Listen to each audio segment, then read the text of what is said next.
సనాతన ధర్మ పరిరక్షణ బాధ్యత పుణ్యం 1% హస్బెండ్కి రాదు, 100% ఆవిడ దగ్గరే ఉంటుంది. స్త్రీ ఏదైనా పాపం చేసింది అనుకోండి, ఇది ఒక బంపర్ ఆఫర్ అనమాట, మన శాస్త్రాలు ఇచ్చింది. బాగుందా మీకు? చాలా మంది ఏదైనా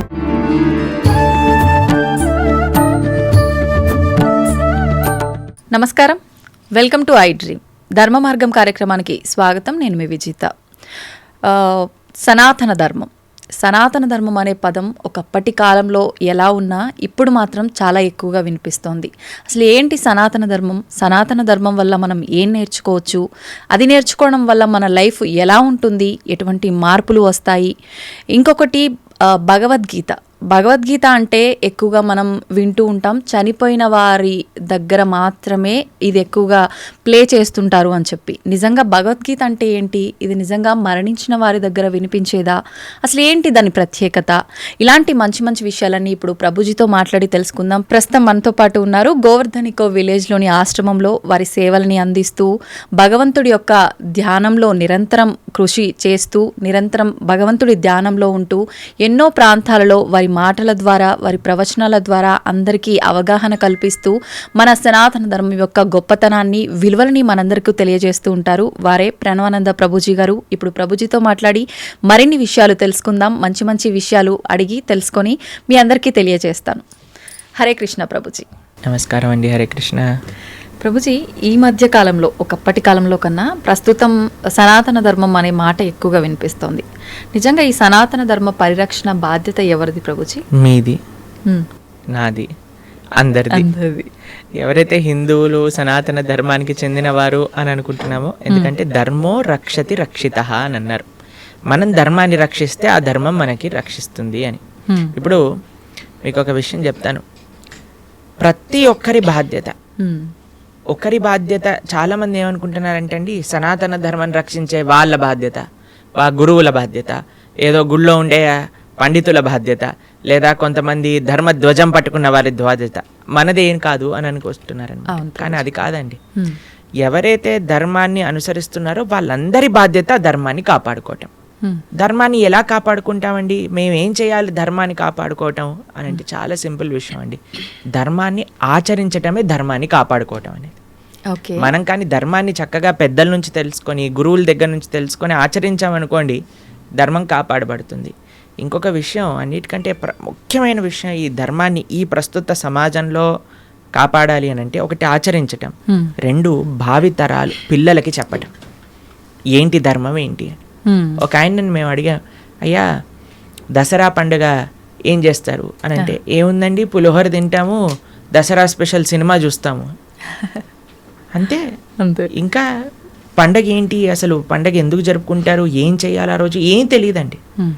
కరెక్ట్. కాబట్టి మనం ఎప్పుడైతే అవి తెలుసుకుంటామో, తెలుసుకొని పిల్లలకి చెప్తాము. మనకి భాగవతంలో ఒకసారి కృష్ణ బలరాములు నంద మహారాజ్ దగ్గరికి వెళ్ళి, నాన్న ఈ ఇంద్ర పూజ చేస్తున్నారు, ఎందుకు చేస్తున్నారు, శాస్త్రంలో ఎక్కడ రాస్తుంది, ఎలా చెయ్యాలి అని అంటే పూర్తి డీటెయిల్స్ చెప్తారు నంద మహారాజ్. చిన్న పిల్లాడు కృష్ణుడు, అప్పుడు అన్నీ నేర్పిస్తారనమాట. అప్పుడు కృష్ణుడు అంటాడు, మనం ఇంద్ర పూజ చేయొద్దు, మనం ఏ దేవతారాధన చేయకూడదు, మనం గోవర్ధనుడి యొక్క పూజ చేయాలి, మనము సాక్షాత్తుగా గోవర్ధనుడు భగవత్ స్వరూపం, ఆయననే ఆశ్రయించాలి అని చెప్తే అందరూ కూడా కృష్ణుడు మాట విని గోవర్ధన పూజ చేస్తారనమాట. కాబట్టి ధర్మాన్ని కాపాడాలి, సనాతన ధర్మము, హైందవ సనాతన ధర్మాన్ని రక్షించాలి అని అంటే మనం ప్రాక్టీస్ చేయటం ఒకటైతే, పిల్లలకి నేర్పించటం మరొకటి. ఓకే. ఈ రెండూ కూడా చాలా చాలా ముఖ్యం మనకి ఈ సమాజంలో సనాతన ధర్మ పరిరక్షణ చేయటము. ప్రభుజీ, మనం ఇవి ఆచరించాలి అని అంటే తెలుసుకోవాలి, తెలుసుకున్నవి ఆచరణలో పెట్టాలి అని అంటే మనం నిత్యం, అంటే పొద్దున్న లేచిన దగ్గర నుంచి భగవంతుని స్మరణలో ఉండాలా? అసలు ఎవరిని స్మరించుకోవాలి, ఏ రకంగా స్టార్ట్ చేయాలి డే అని? చూడండి, ఒక రోజు మనకు వచ్చింది అంటే అది భగవంతుడి యొక్క కృప వల్లే కదండి. అవును. ఈ రోజు మనకి ఈ జన్మ వచ్చింది అని అంటే స్వామిని స్మరించాలి. హరి హరి హరి హరి అని అంటాం మనం, హరి అష్టకము అని అంటాం అనమాట. హరినామస్మరణతో ప్రారంభం చేయాలి రోజు అని చెప్తారు. భగవంతుడికి, మన ఆచార్యులకి, గురువులకి అందరికీ ఒకసారి నమస్కారం చేసుకోవాలి. పృథ్వీని నమస్కరించాలి, ఎందుకంటే ఆవిడ మన జనని. కానీ ఆవిడ మనల్ని భరిస్తుంది కదండి. మనం ప్రతిరోజు అడుగు పెడుతూ ఉంటాం పృథ్వీ పైన, వివిధ రకములైన కృత్యములు చేస్తూ ఉంటాం అనమాట. కాబట్టి ఫస్ట్ లేవంగానే ఎంతమందికి అలవాటు ఉందో లేదో తెలియదు, కానీ ఫస్ట్ లేవంగానే భూమాతను స్మృశించాలి. శ్లోకములు ఉన్నాయండి, శ్లోకములు నేర్చుకోగలిగితే నేర్చుకోండి, కానీ ఆ భావన, అమ్మా నీ పైన అడుగు పెడుతున్నాను కదా, మమ్మల్ని క్షమించు, మమ్మల్ని రక్షించు అనే ఒక భావనతో మనము నేలని స్పృశించి నమస్కరించుకోగలిగితే అది చాలా అద్భుతమైన విషయం అన్నమాట. దాని తర్వాత మనం భగవంతుని స్మరించి పృథ్వీని స్పృశించి నమస్కరించుకొని మన గురువులకి ఆచార్యులకి నమస్కారం చేసుకొని, మీకు ఒక విషయం చెప్తాను, అన్నిటికంటే ముందు 2 అక్షరాలతో ప్రారంభమయ్యేది రోజు పూర్వకాలంలో, హరి అని. ఇప్పుడు కూడా 2 అక్షరాలతో ప్రారంభం అవుతుంది, కాఫీ అని. కరెక్ట్. కాఫీ అనకుండా పక్కన పెట్టి హరి అనటంలో నిద్ర లేవాలి. ఓకే. నిద్ర లేచిన వెంటనే స్నానం ఆచరించాలి. మీకు ఒక విషయం తెలుసా అండి, స్నానం అనేది సనాతన ధర్మంలో చాలా ముఖ్యమైన విషయం. మనము చాలామందికి అర్థం కాదండి, స్నానం లేకుండానే రోజును ప్రారంభం చేసేయటము, వంటింట్లోకి వెళ్ళిపోవటము, తర్వాత టిఫిన్ చేసేయటము, ఇలాంటివన్నీ చేస్తూ ఉంటారు. చాలా పెద్ద తప్పది. మనం ప్రొద్దున లేవంగానే భగవంతుని స్మరించుకొని ముందు చేయవలసింది స్నానము. స్నానంలో కూడా గంగే చ యమునే చైవ గోదావరి సరస్వతి నర్మదే సింధు కావేరి జలేస్మిన్ సన్నిధిం కురు, అన్ని నదులను కూడా గంగా జలమును యమునా జలమును మనం స్మరించుకొని స్నానం ఆచరించాలి. మీకు ఇంకొక విషయం చెప్తాను, చాలామందికి తెలియని విషయం. మన ధర్మం మనకి చెప్తుంది, స్నానం ఆచరించేటప్పుడు వస్త్రం లేకుండా స్నానం ఆచరించకూడదు. మనము ఒక బట్ట కట్టుకొని స్నానం చేయాలి. అది ఆ నీటికి, ఆ దేవతకి మనం ఇచ్చే గౌరవం అన్నమాట. కాబట్టి స్నానం ఆచరించేటప్పుడు అపవిత్ర పవిత్రోవ సర్వావస్థాన్ గతోపివ యత్స్మరేత్ పుండరీకాక్షం సబాహ్యాభ్యంతర శుచి పుండరీకాక్ష పుండరీకాక్ష పుండరీకాక్షాయ నమః. శ్రీ విష్ణు శ్రీ విష్ణు శ్రీ విష్ణు భగవన్నామ. ప్రొద్దున లేచినప్పటి నుంచి భగవన్న, స్నానం ఆచరించేటప్పుడు భగవన్నా, భగవంతుడి ముందుకెళ్ళి భగవన్నా, రోజంతా భగవన్నా. ఎంత మనము భగవంతుడి యొక్క నామంతో మనము కనెక్షన్లో ఉన్నామనుకోండి, అంత మనకి స్పిరిచువల్ ఎనర్జీతో మనం రీఛార్జ్ అయిపోతాం అనమాట. మనకు ఆ స్ట్రెంగ్త్ వస్తుంది. మన రోజులో ఉండే ఆ ఒడిదుడుకులు అన్నీ ఉంటాయి కదండి, వాటన్నిటిని ఎదుర్కొనే ఒక శక్తి మనకి భగవన్నామస్మరణతో వస్తుందన్నమాట. కాబట్టి ప్రొద్దున లేచాక హరినామస్మరణ, దాని తర్వాత చక్కగా మనం చేయవలసినది స్నానము, దాని తర్వాత భగవద్ ఆరాధన. ఇవి చేసేసుకున్నాం అనుకోండి, మనం ప్రొద్దున లేవంగానే ఫోన్కి ఛార్జింగ్ పెట్టేస్తాం కదా, అలా మన శరీరం ఛార్జ్ అయిపోతుంది ఇవి చేసేసుకున్నా. దాని తర్వాత రోజులో ఉండే మన కార్యక్రమాలన్నీ కూడా మనం చేసుకుంటూ ఉండొచ్చు అనమాట. ఓకే. అయితే ప్రభుజీ, మనం ఆచరించే స్నానం ఎంతో ఇంపార్టెంట్ అని చెప్పి మీరు చెప్పారు. అది ఆచరించడం ఒక ఎత్తు అయితే సమయం కూడా ఇంపార్టెంట్ అని చెప్పి అంటుంటారు కదా ప్రభుజీ, ఏ టైంలో స్నానం ఆచరించాలి అని చెప్పి, అది ఎలా చూసుకోవాలి? మనము మన శాస్త్రాలు చెప్తున్నాయి, బ్రహ్మ ముహూర్తంలో నిద్ర లేవాలి అని. అంటే సూర్యుడు వచ్చే ముందు. ఓకే. ఇప్పుడు మీకు ఒక విషయం చెప్తాను, మీ ఇంటికి ఒక గెస్ట్ వస్తున్నారు అనుకోండి, సరే ఈరోజు మీకు పండగ రోజు మీరు ఏం చేస్తారు, అరే ఈరోజు పండగ త్వరగా లేవాలి, త్వరగా లేసుకొని కార్యక్రమాలన్నీ చేసుకొని నైవేద్యాలన్నీ తయారు చేసుకొని మనం త్వరగా ఈ పండుగను ముగించుకోవాలి, అమ్మవారి పూజ చేసుకోవాలని మీరు అనుకుంటారు, అవునా కాదా చెప్పండి. లేదా ఒక గెస్ట్ వస్తున్నారు అనుకోండి, సపోజ్ మీ గురువు గారు రేపు మీ ఇంటికి వస్తున్నారు అన్నారు అనుకోండి, మీ గురువు గారు ఇంటికి వచ్చాక బయట నాక్ చేశాక మీరు లేచి స్నానం చేసి రెడీ అవుతారా, లేదా ఆయన వచ్చే ముందే అన్ని సదుపాయాలన్నీ కూడా సక్రమంగా చేసుకొని పెట్టుకుంటారా చెప్పండి? వచ్చే ముందే చేస్తారు, అంతే కదండి. ఎవరైనా గెస్ట్ వచ్చినా, మన ఇంటి గురువులు వచ్చినా ఎవరో ఒకళ్ళు అలా చేసుకుంటాం కదా. సూర్య భగవానుడు ప్రత్యక్షంగా మనకి భగవంతుడి యొక్క స్వరూపం మనకి దర్శనమిస్తున్నారు. ఆయన ప్రతిరోజు ఉదయించే ముందే మనం నిద్ర లేవాలి, దాన్ని బ్రహ్మ ముహూర్తము అని అంటారు. సూర్యోదయం కంటే ముందు మనం నిద్రలేచి మన యొక్క స్నానాది కార్యములన్నీ పూర్తి చేసుకొని మనం రెడీగా ఉండాలి సూర్యుడిని స్వాగతించడానికి. మన యొక్క భగవన్నామ స్మరణ చేసుకుంటూ మనం రెడీ అయిపోతాం అనమాట. అందుకే సంధ్యావందనాది కార్యక్రమములు మనం ప్రొద్దున పూట, మధ్యాహ్నం పూట, సాయంకాలం పూట 3 పూటలు చేస్తాం అనమాట. ఆయన ఎవరికి చేస్తున్నాము అని అంటే సూర్యమండలంలో మధ్యలో ఉన్న భగవంతుడికి మనం చేస్తున్నాము. కానీ ఆయన మనకి భగవంతుడిని దర్శింపజేసే ఒక ప్రత్యక్షమైన క్యారియర్.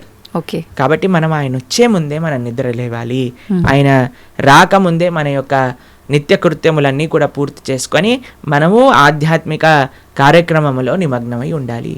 ఓకే. మీరు చూడండి, ప్రొద్దున పూట లేవటం అనేది అటు మన ఆరోగ్యరీత్యా, అలానే సామాజిక పరంగా, అలానే మన ఆధ్యాత్మికంగా, శారీరకంగా, అన్ని మానసికంగా అన్ని విషయములలో మనకి మంచి చేస్తుంది.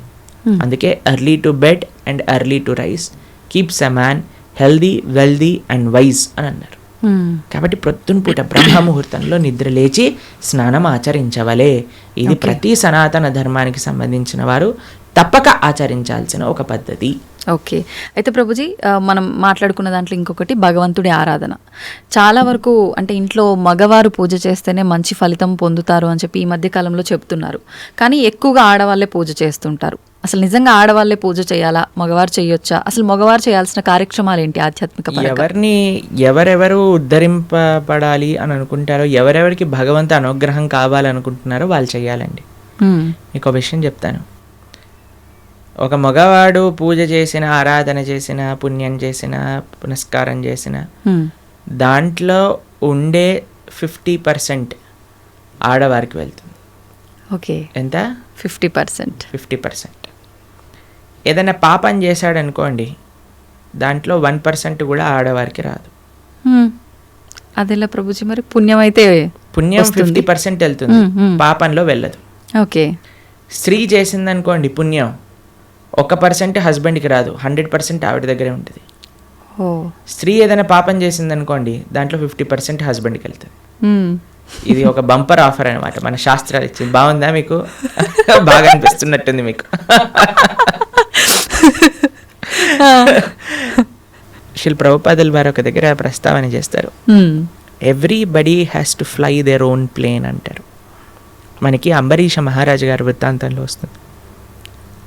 అయినా ప్రొద్దున లేవంగానే నిరంతరము కూడా భగవంతుడి యొక్క ఆరాధనలో, ఆయన చేతులన్నీ కూడా భగవంతుడి యొక్క పూజలో, పాదాలు భగవంతుడి యొక్క ఆలయ ప్రదక్షిణలో, మనసు భగవంతుని చింతించటం. సవై మన కృష్ణ పదార విందయో వాచాంసి వైకుంఠ గుణానువర్ణనే కరే హరేర్మందిరమార్జనాదిషు అని ఆయన యొక్క దినచర్య మొత్తం చెప్తారనమాట.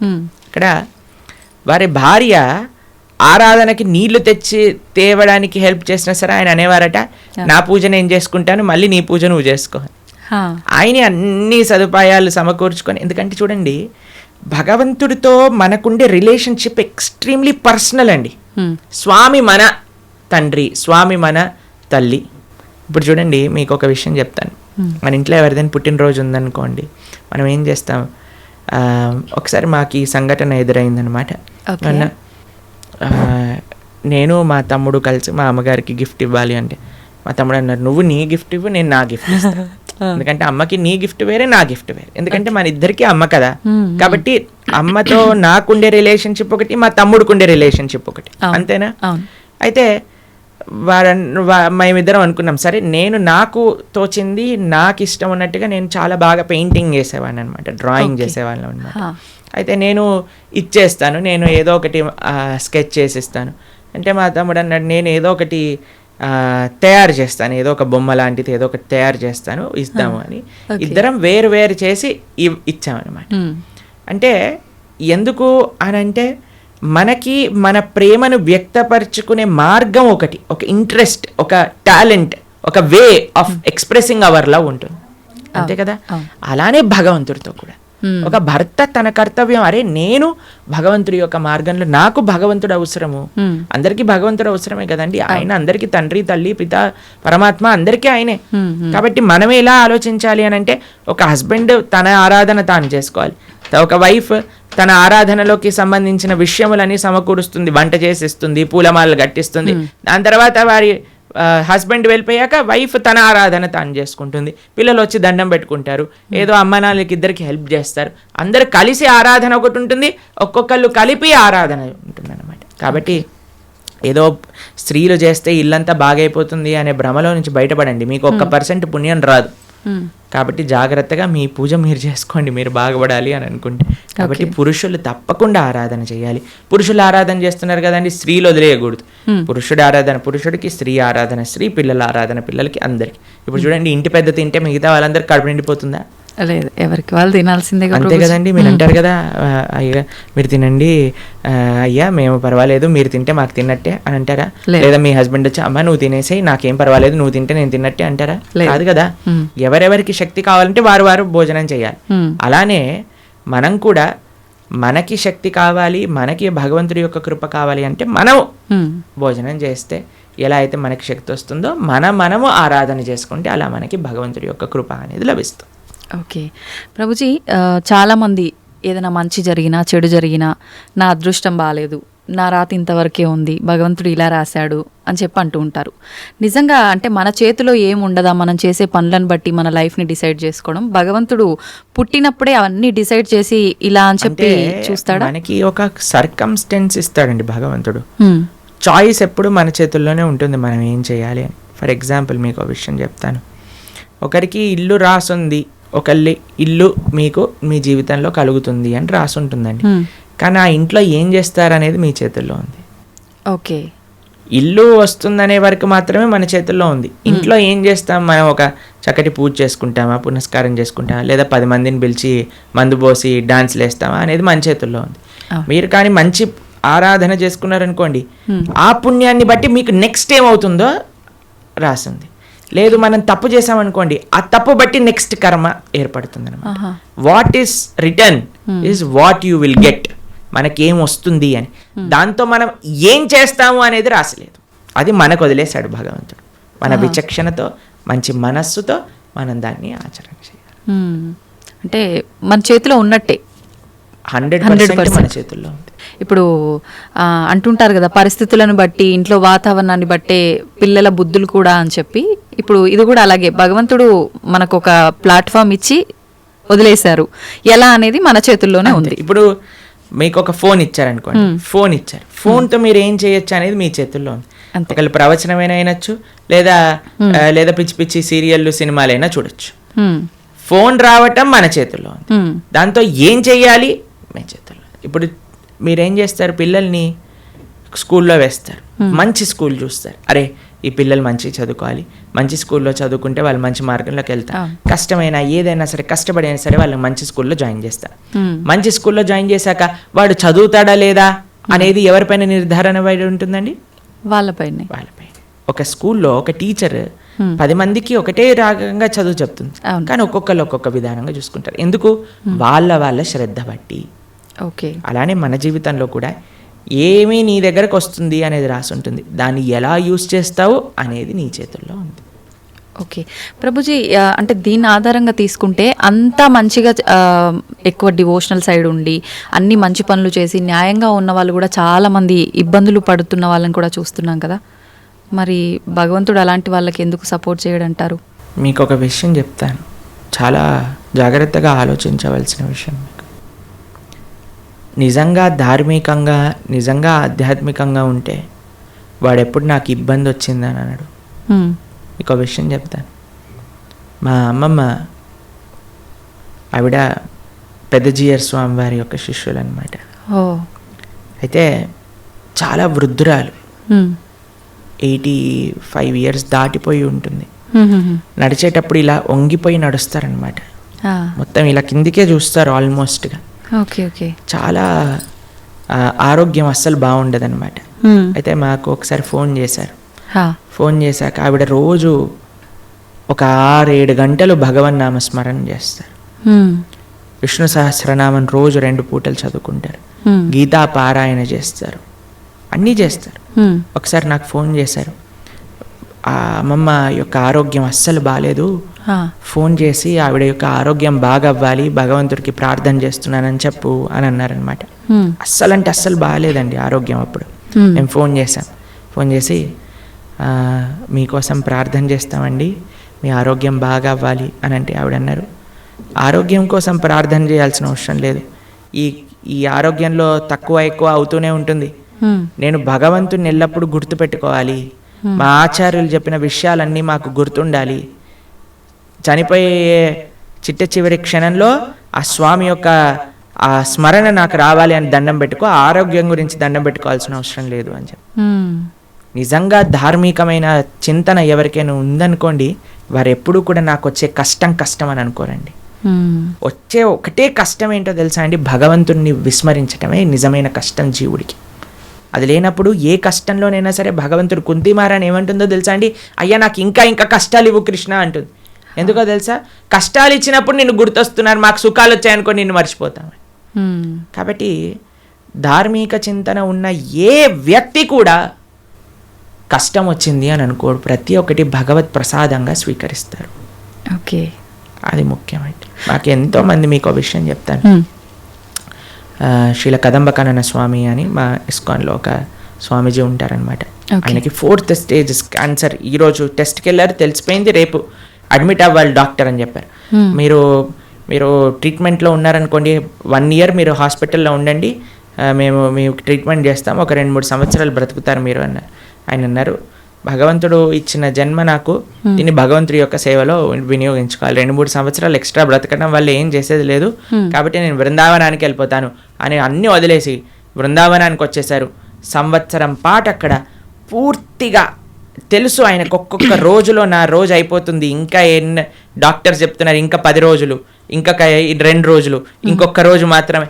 బిందాస్గా కూర్చొని చేర్పైన వాళ్ళ శిష్యులందరికీ కూడా ఉపదేశం చేసి, కీర్తన చేస్తూ, భగవన్నామ స్మరణ చేస్తూ, విగ్రహాలు ముందే పెట్టుకొని రోజు ఆరాధన చేస్తూ, చిట్ట చివరి రోజు కూడా నవ్వుతూ బ్రహ్మాండంగా ఆనందంగా ఆ మృత్యు యొక్క ఒడిలోకి, అంటే భగవద్భక్తులకు మృత్యు రాదండి, శ్రీకృష్ణ పరమాత్మ డైరెక్ట్గా వస్తారనమాట.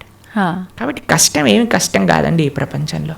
కష్టం వచ్చినా సరే అది మనం పూర్వజన్మ చేసుకున్న ఫలము. ఇప్పుడు మీరు ఆయన మంచోడు అని అంటున్నారు అంటే, లేదా మంచి చేస్తున్నారు అనుకుంటున్నారు, ఇంతకు ముందు ఏం చేశామో మీరు చూసారా? లేదు.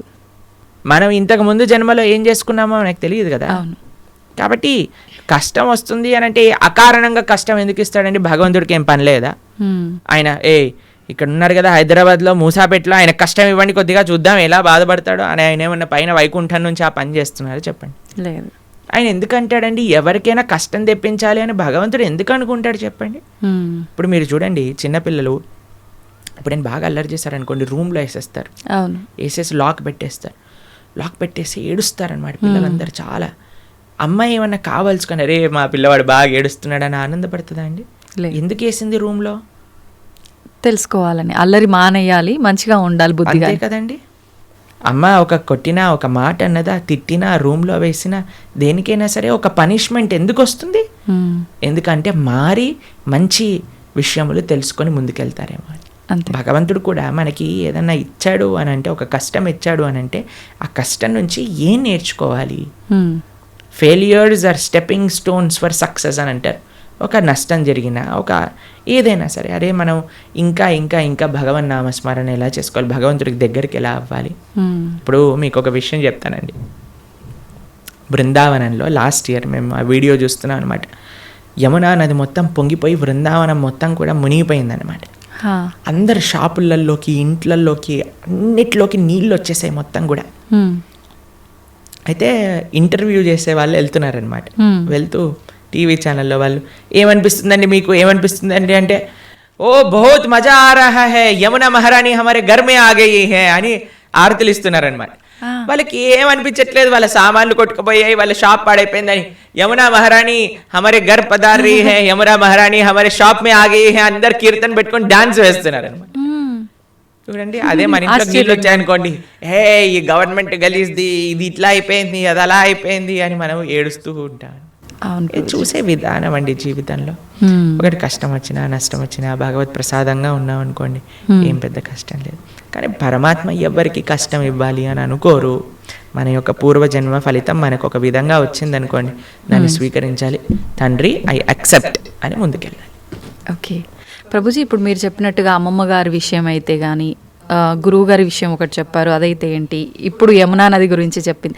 ఇంత ప్రశాంతంగా కష్టం వచ్చిన ఇది కష్టం కాదు, అది కూడా భగవంతుడి కృపే, ఆయన అనుగ్రహమే అని చెప్పి దాన్ని సుఖంగా భావించాలి అని అంటే నిజంగా అసలు అంత ఈజీగా ఎలా సాధ్యపడుతుంది? ఈ కుటుంబ జీవనంలో ఉన్న వాళ్ళకి ఇదంతా ఎంత ఆధ్యాత్మికంగా ఉన్నా సాధ్యపడుతుంది అంటారా? చెప్పిన వాళ్ళందరూ కుటుంబ జీవితం ఉన్నారు, కానీ ఎక్కడో కొంతమంది, అందరికీ అలా సాధ్యపడాలంటే చాలా ఈజీ అండి. భగవంతుడి పైన నమ్మకం ఉండాలి, అంతే, ఇంకేం అవసరం లేదు. ఇప్పుడు మీకు ఒక విషయం చెప్తానండి. మీ డాటర్స్ ఉన్నారు, మీ డాటర్స్కి మా అమ్మ నాన్న నాకు చేసింది మంచి అని అనుకుంటే మీరు ఏమన్నా సరే వాళ్ళు యాక్సెప్ట్ చేస్తారు, మీ మాట వింటారు. వాళ్ళు అనుకున్నారనుకోండి, మా అమ్మకి ఏం తెలుసు నా గురించి, నాకు బాగా తెలుసు, నాకు ఏది మంచో ఏది చెడు అని అంటే మీరు ఏమంటారండి మీ పిల్లల్ని చూసి? రే ఇంత చిన్న పిల్లలు రా, మీకేం తెలుసు మంచి చెడు అంటే ఏంటో అదే అనుకుంటాం కదా. అవును అవును. కాబట్టి మనకి ఎలా తెలుస్తుందండి మంచి అంటే చెడు అంటే ఏంటి అని? హ్మ్. అరే భగవంతుడి పైన, అరే భగవంతుడికి తెలియదు ఉంటుందా చెప్పండి? లేదు. స్వామి మనల్ని సృష్టించిన వ్యక్తి, ఆయనకి తెలియదా అండి మనకి మంచేది చెడేది అని? అవును. ఆయన పైన నమ్మకం ఉండాలి అంతే. స్వామి మారోబి రాకోబి, నువ్వేం చేసినా నాకు మంచి చేస్తావు, నమస్కారం అనండి అంతే. హ్మ్. ఇంకా ఏం జరిగినా సరే మనం దాన్ని తీసుకోగలము. ఆ భక్తి, ఆ శరణాగతి భగవంతుడి పైన ఉండాలంతే. ఓకే ప్రభుజీ, మన హిందూ ధర్మం విషయానికి వస్తే కొన్ని కోట్ల దేవతలు రకరకాల రూపాలుగా ఆరాధిస్తారు. ఎందుకని? భగవంతుడు ఒక్కడే కదా, ఇన్ని రూపాలుగా ఎందుకు ఆరాధించాలంటారు? భగవంతుడు ఎన్నో రూపాల్లో లేడండి, భగవంతుడు ఒక్కడే. హ్మ్. గోవిందం ఆదిపురుషం తమహం భజామి. ఆ స్వామి ఇప్పుడు చూడండి, మన కంట్రీ తీసుకున్నాం అనుకోండి, ఒక ప్రైమ్ మినిస్టర్ ఉంటాడు. హ్మ్. ఆ ప్రైమ్ మినిస్టర్ యొక్క క్యాబినెట్లో మిగతా మంత్రులు ఉంటారనమాట. ఆ మంత్రుల యొక్క ఆఫీస్లో చాలా మంది పనిచేస్తూ ఉంటారు. ఇదంతా కలిపి మనం ఒక గవర్నమెంట్ అంటాం, అంతేనా? అవును.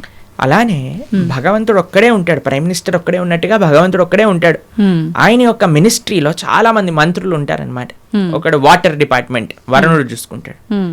ఆ తర్వాత హోమ్ మినిస్ట్రీ హ్మ్. ఇంద్రుడు చూసుకుంటాడు. లేదా మెయింటెనెన్స్ ఒక డిపార్ట్మెంట్, డిస్ట్రక్షన్ ఒక డిపార్ట్మెంట్, ఫైర్ ఒక డిపార్ట్మెంట్, ట్రెజరీ, ఫైనాన్స్ ఒక డిపార్ట్మెంట్. అట్లా ఒక్కొక్క దేవత దగ్గర ఒక్కొక్క డిపార్ట్మెంట్ ఉంది. దాని కింద చాలా మంది పనిచేస్తూ ఉంటారు. కానీ స్వామి ఏం చేస్తుంటారు? స్వామి ఇవన్నీ పట్టించుకోడండి పెద్దగా. స్వామి యొక్క పాదాలకు ఉండే ఒక ధూళి యొక్క కణం యొక్క కాంతి ఈ ప్రపంచాన్ని మొత్తం నడిపించేది, అంత శక్తి భగవంతుడి దగ్గర ఉంది. భగవంతుడు ఏం చేస్తాడు? కేవలం తన భక్తులతో తాను లీలలు చేస్తూ ఉంటారనమాట. తన భక్తుల యొక్క ప్రేమను ఆస్వాదన చేస్తూ ఉంటారు. స్వామి పెద్దగా సృష్టి చేసి పద ఈరోజు భూమిని సృష్టి చేద్దాం, పద ఇక్కడ ఇది చేద్దాం అది చేద్దాం, ఆయన ఏం పట్టించుకోడు. ఆయన తన భక్తులు ఎక్కడెక్కడ ఎత్ర గాయంతి మద్భక్త తత్ర తిష్టామి నారద, తన భక్తులు రక్షించుకోవడానికి, తన భక్తుల్ని కాపాడుకోవడానికి, తన భక్తుల యొక్క ప్రేమను స్వీకరించడానికి స్వామి చేస్తుంటారు. మిగతావన్నీ ఆయన సిస్టమ్, ఒక సిస్టమ్ పెట్టేశారనుకోండి, ఆ సిస్టమ్ నడుస్తూనే ఉంటుంది. అలా భగవంతుడి యొక్క మినిస్ట్రీలో ఎంతో మంది దేవతలు ఉన్నారు. ఆ దేవత ఆ పని చేస్తూ ఉంటుంది. భగవంతుడు ఒక్కడే, దేవతలు చాలా మంది. దేవతలందరూ కూడా భగవంతుడి కింద ఆయన యొక్క సేవ చేస్తూ ఉన్నారనమాట. అది విశేషం. ప్రభుజీ, పుట్టుక చావు ఈ రెండు సృష్టి ధర్మం అందరికీ తెలిసిన విషయమే. పుట్టినప్పుడు ఎంతైతే సంతోషపడతామో, మరణం సంభవిస్తుంది అని తెలిసినప్పుడు అంతే ఎక్కువగా బాధపడతాం. అయితే కొంతమందికి ఇందాక మీరు చెప్పినట్టుగా ముందే డాక్టర్లు డిసైడ్ చేస్తారు ఇన్ని రోజుల కంటే ఎక్కువ బ్రతకరని.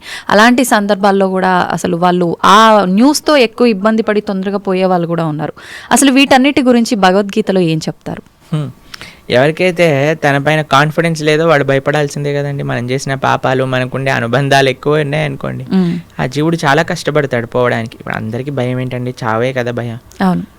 రోగం రాకూడదు, తర్వాత ముసలి వాళ్ళు అవ్వకూడదు, అందుకే కదా ఎక్కడ ఇచ్చిన ఒక వైట్ హెయిర్ వచ్చేసినా పెయింట్ వేసేస్తాము. దాని తర్వాత మిగతా అన్ని మేకప్ డిపార్ట్మెంట్లు ఇవన్నీ ఎందుకు ఇంత ఫ్లరిష్ అవుతున్నాయంటే జనాలకి ఒకటే ముసలితనం వద్దు, రోగం వద్దు, చావద్దు. అవును. ఈ మూడింటిని తప్పించుకోలేము. ఇదే జీవితం అంటే. ఎంత మనం కవర్ వేసినా, ఎంత మనం ఏది చేసినా సరే మన యొక్క ఆ వయస్సు ముందుకు వెళ్ళిపోతూనే ఉంటుందండి. మనకి రోగగ్రస్తుని అవ్వాల్సిందే. కోటీశ్వరుడికి కరోనా రాదు, లేదండి మేము జస్ట్ మిడిల్ క్లాస్కి వస్తామంటుందా? అది ఎవరికైనా వస్తుంది. కంపల్సరీ బాధపడాల్సిందే. అందుకే ఈ ప్రపంచం అంటారు, ఈ ప్రపంచంలో అన్నిటినీ అడ్జస్ట్ చేయడానికి చూడకు అని అంటారు. జన్మ మృత్యు జరా వ్యాధి దుఃఖ దోషాను దర్శనం. ఈ దుఃఖములు అనేవి ప్రతి ఒక్కరికి ఈ ప్రపంచంలో ఉంటాయి. మనం ఆలోచించవలసింది ఏంటి అని అంటే, అరే ఈ దుఃఖాలే రాకుండా దీన్ని ఆపాలని ప్రయత్నం చేయక ఇది వస్తూనే ఉంటాయి, కానీ దీనికి పర్మనెంట్ సొల్యూషన్ ఏమిటి? ఇప్పుడు మీకు ఒక విషయం చెప్తాను. కొన్నిసార్లు శరీరం పైన పుండ్లు వస్తాయి, బాయిల్స్ అని అంటారు. వాటికి ఒక టెంపరీ ట్రీట్మెంట్ ఏంటి? డాక్టర్ దగ్గరికి వెళ్ళాను అనుకోండి, అది కట్ చేసేస్తారు. ఆ ప్రదేశంలో ఇలా ఒక ఆయింట్మెంట్ రాసేసి కట్టేసేస్తారు అనమాట. ఇక్కడ పోతుంది, ఇక్కడ వస్తుంది, ఇక్కడ పోతుంది, ఇక్కడ వస్తుంది, ఇక్కడ పోతుంది, ఇక్కడ వస్తుంది, ఇక్కడ పోతుంది, ఇక్కడ వస్తుంది. అది ప్రతిసారి వచ్చినప్పుడల్లా కట్ చేసేసుకొని ఆయింట్మెంట్ రాసేసుకొని పూసేసుకోవటం ఇదొకటి. లేదు, ఇంకొద్దిగా డీప్గా వెళ్ళామనుకోండి, అసలు ఎందుకు ఇది వస్తుంది ఇన్ఫెక్షన్ అని అంటే బ్లడ్లో ఇంప్యూరిటీస్ ఉన్నాయి. సరే, let me cleanse my blood, ఆ రక్తాన్ని క్లెన్స్ చేద్దాం అని ఆ క్లెన్జింగ్ ప్రాసెస్తో ఉన్నారనుకోండి, పర్మనెంట్గా అసలు బాయిల్సే రావు కదా. అవును. మనం ఏం చేస్తున్నాం? మరమ్మత్తు చేస్తున్నాం, చిన్న చిన్న మరమ్మతులు చేస్తున్నాం అనమాట. పుండిని ఊదుతున్నాం మనం. అరే పుండే రాకుండా చూసుకో అని ఆధ్యాత్మిక మార్గం చెప్తుంది. కాబట్టి మనం ఏం చేయాలి? ఆ బ్రహ్మభువనాలోక పునర్ ఆవృత్తినో అర్జున మాముపేత్యతు కౌంతయ్య పునర్జన్మన. భగవంతుణ్ణి ఆశ్రయించాలి. భగవంతుణ్ణి చేరుకున్న వాడికి ఎప్పుడు మళ్ళీ ఇలాంటి కష్టములు రావు. అందుకే జన్మ మృత్యు ఇవన్నీ కృష్ణుడు భగవద్గీతలు చెప్పారు. పుట్టిన ప్రతివాడు చావక తప్పదు, చచ్చిన ప్రతివాడు పుట్టక తప్పదు. ఎప్పటి వరకు? భగవంతుడి దగ్గరికి వెళ్ళనంత వరకు. అందుకే మన మానవ జన్మ యొక్క ప్రయోజనం ఏంటి అంటే స్వామి దగ్గరికి వెళ్ళి స్వామి యొక్క సేవ చేయటము. ఓకే ప్రభుజీ, భగవద్గీత అంటే ఇప్పుడు చాలా వరకు చనిపోయిన వాళ్ళు దగ్గర మాత్రమే వినిపిస్తోంది. అసలు ఏంటి నిజంగా భగవద్గీత అనేది ఆ సమయంలో మాత్రమే ఉపయోగించుకోవాల్సిన ఒక అంశం అంటారా? భగవద్గీత చనిపోయిన వారి దగ్గర పెట్టడంలో ఉండే అంతరార్థం ఏంటి అని అంటే, వీడు ఎలానో గీత నేర్చుకోకుండా వెళ్ళిపోయాడు, కనీసం మీరైనా మారండ్రా అని చెప్పే ఒక విషయం అనమాట. మీరు చూడండి, చనిపోయిన వాళ్ళ దగ్గర గరుడ పురాణాన్ని వినిపిస్తారు. తెలుసా మీకు ఎప్పుడైనా? గరుడ పురాణాన్ని పారాయణ చేయిస్తారనమాట ఎవరైనా చనిపోయారనుకోండి. గరుడ పురాణంలో ఏముంటుందో తెలుసా? నరకాలు ఎలాంటివి, ఎవరెవరు ఏ ఏ నరకానికి వెళ్తారు, ఏ ఏ తప్పులు చేయటం వల్ల ఆ నరకంలో ఏ ఏ శిక్షలు అనుభవించవలసి వస్తుంది అనేవన్నీ కూడా గరుడ పురాణంలో చెప్పున్నారనమాట. ఎందుకు చెప్తారు చనిపోయిన వాళ్ళ దగ్గర అంటే, మిగతా వాళ్ళైనా కనీసం ఇప్పుడు చూడండి, ఎక్కడికి రాకపోయినా వచ్చినా సరే చనిపోయారు అనేసరికి మొత్తం ఇంటిల్లిపాది ఒక దగ్గరకు వస్తుంది. అప్పుడు వచ్చినప్పుడు ఎప్పుడైతే వాళ్ళు ఈ విషయాలు వింటారో వాళ్ళ జీవితంలో పరాకుగా ఉంటారు అని అర్థం. ఓకే, కనీసం ఆ ఎక్స్పెక్టేషన్స్ అంటారు. ఇప్పుడు చూడండి, మనం పోయినవాడు పోతాడు, తర్వాత మధ్యాహ్నం ఏంటి మెన్యూ చెప్పండి, ఏమి ఆర్డర్ చేయాలి క్యాటరింగ్ నుంచి అని అందరూ కూర్చొని సినిమాలు చూసుకుంటూ హ్యాపీగా 10-15 రకాలు భోజనం చేసి హాయిగా ఎవరింటికి వాళ్ళు వెళ్ళిపోతున్నారు. చనిపోయిన వాళ్ళ దగ్గర గీత చెప్పటంలో అంతరార్థం ఏంటి అని అంటే, వాడు పోయాడు, కనీసం నీ జీవితమైనా చక్క పెట్టుకో అని. ఓకే, కానీ చనిపోయినప్పుడు వినవలసింది కాదండి గీత. ఇప్పుడు మన గీత చదువుకుంటే మన రాత బాగుపడుతుంది, అందుకోసం గీత చదవమని చెప్తారనమాట. ఓకే, అది విశేషం. ప్రభుజీ, ఆలయాల విషయానికి వస్తే ప్రతి ఆలయంలో కూడా గంటలు ముఖ్యంగా మనకు కనిపిస్తూ ఉంటాయి. ఏంటి ప్రభుజీ గంటలకి ఆలయానికి ఉన్న సంబంధం? భగవంతుడి యొక్క నివేదన చేసేటప్పుడు గంటను మ్రోగించవలే అని ప్రతి దాంట్లో మనకు గంట ఉపయోగించరండి. కొన్ని కైంకర్యములు ఉంటాయి భగవంతుడికి.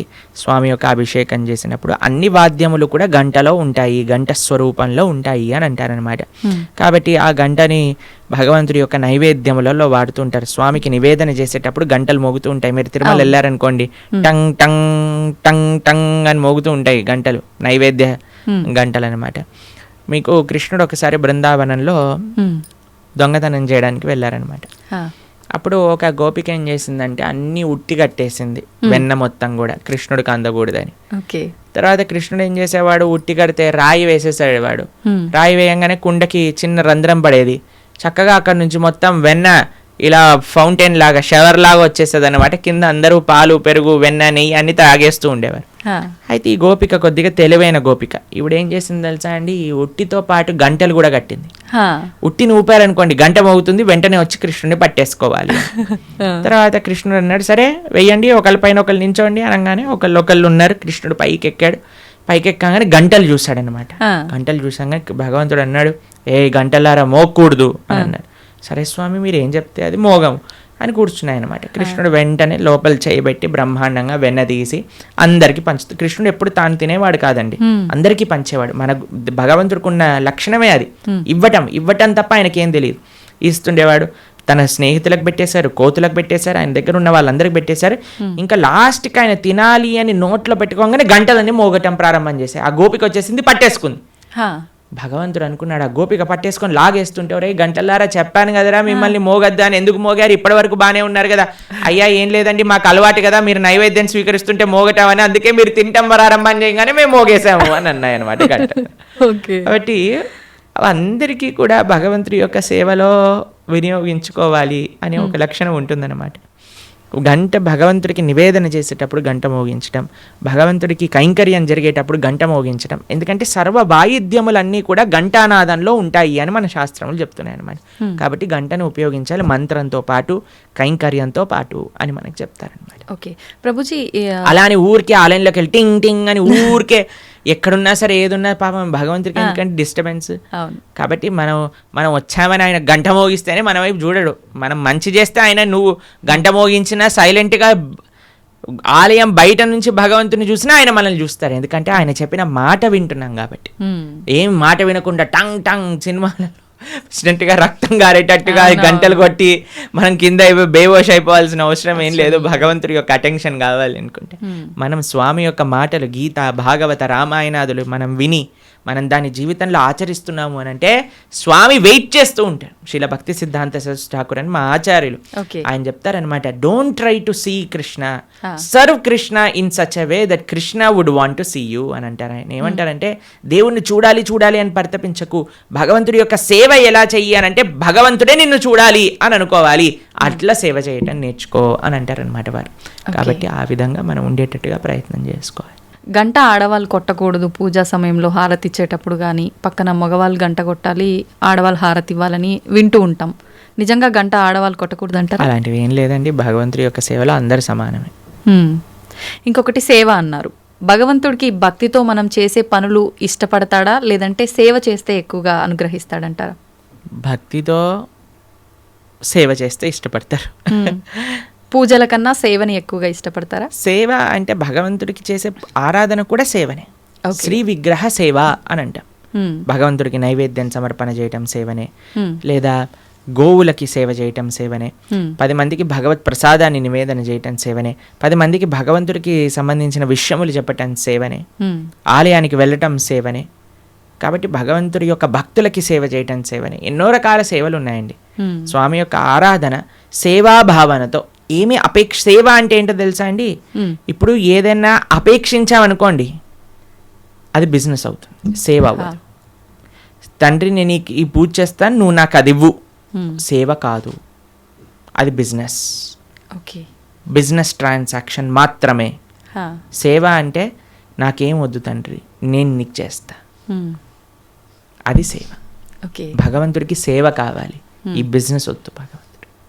ప్రభుజీ, చాలామంది పూజా కార్యక్రమాలు ఇలాంటి వాటికి దూరంగా ఉంటారు, కానీ అప్పుడప్పుడు పెద్ద పెద్ద క్షేత్రాలకి, ఆలయాలకు వెళ్ళి భగవంతుడి ఆలయంలో క్లీనింగ్ ఇలాంటి కార్యక్రమాల్లో ఎక్కువగా పాల్గొంటుంటారు. అందువల్ల కూడా ఫలితం ఉంటుందంటారా వాళ్ళకి? భగవంతుడికి సంబంధించింది ఏ చేసినా ఫలితం ఉంటుందండి, కానీ కన్సిస్టెంట్గా చేయటం వల్ల అది మనకి. ఇప్పుడు చూడండి, ఒక వ్యక్తి అన్నారు అనుకోండి, సంవత్సరంలో 3 సార్లు యోగా చేస్తానండి, దానివల్ల ఏమవుతుందండి? పెద్ద రిజల్ట్ ఏమి ఉండదు కదా. అంతే కదా. కాబట్టి మనము సంవత్సరంలో 3 సార్లు పండగలు వచ్చినప్పుడు మేము ధార్మికం అయిపోతాం, అలా కాదండి. కాన్స్టెంట్గా వాకింగ్ చేశారనుకోండి దాని ఫలితం ఉంటుంది, కాన్స్టెంట్గా యోగా చేశారనుకోండి దాని ఫలితం ఉంటుంది, కాన్స్టెంట్గా భగవన్ నామస్మరణ చేయాలి, కాన్స్టెంట్గా భగవంతుడి యొక్క సేవ చేసుకోవాలి, అప్పుడు మనకి ఫలితం ఉంటుంది అనమాట. అందుకే అహైతుకి అప్రతిహత అని అన్నారు. అహైతుకి భక్తి, అప్రతిహత భక్తి అని అంటే ఏమీ అపేక్ష లేని, భగవంతుడి నుంచి ఏమి అపేక్షించకుండా కన్సిస్టెంట్గా చేసినప్పుడే భక్తి అవుతుంది. అది ముఖ్యం. హరే కృష్ణ. చాలా చక్కగా తెలియజేశారు ప్రభుజీ. ప్రతిసారి కూడా అంటే మా అందరిలో ఉన్న సందేహాలను నివృత్తి చేస్తూనే ఉంటారు.